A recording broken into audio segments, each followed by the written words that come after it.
조선시대 과거장과 드라마 스카이캐슬의 세계, 시간의 강을 건너 500년이 흘렀지만 입시를 둘러싼 인간의 욕망은 변하지 않았습니다. 오늘 우리는 이 두 세계를 넘나들며 입시 비리의 역사를 들여다보고자 합니다. 과열된 교육열, 그 시작. 과거 급제를 위해 아이가 말을 배우자마자 그를 가르치는 조선시대의 모습은 마치 스카이캐슬의 한 장면을 보는 듯합니다.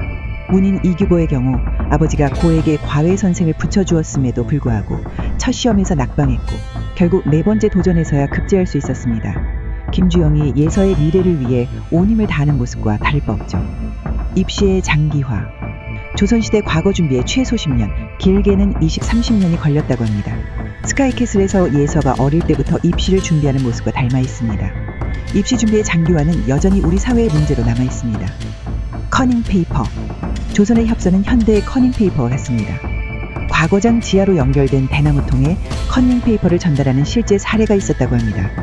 권력형 비리. 조선 후기에는 각 당파가 과거 시험을 자파의 세력 확장 수단으로 악용했습니다. 스카이캐슬에서 김주영이 입시 코디네이터로서 권력을 휘두르는 모습과 유사합니다. 부정의 백태, 대리시험.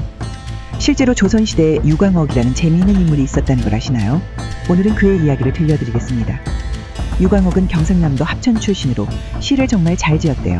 특히 과거 시험에 나온 문체를 잘 써서 남쪽 지방에서는 유명했답니다. 하지만 가난하고 신분이 낮아서 과거 시험 답안을 대신 써주는 일로 돈을 벌었어요. 이런 사람을 거벽이라고 불렀다고 합니다. 어느 날 서울에서 온 시험관이 영남에 제일 글 잘 쓰는 사람을 찾았어요. 감사가 유광옥을 추천했죠. 시험관은 유광옥의 글을 알아볼 수 있다고 장담하며 내기를 했답니다. 과거 시험이 시작되고 시험관은 첫 번째로 들어온 답안을 보고 유광옥의 글이라며 장원으로 뽑았어요.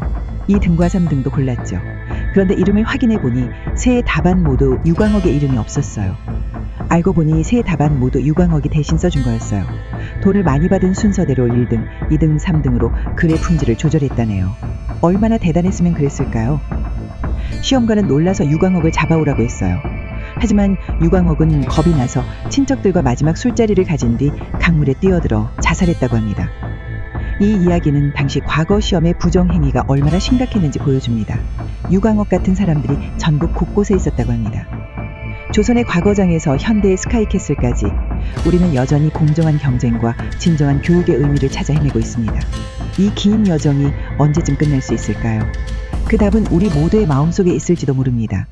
구독과 좋아요는 영상 제작에 큰 힘이 됩니다. 콕 눌러주세요.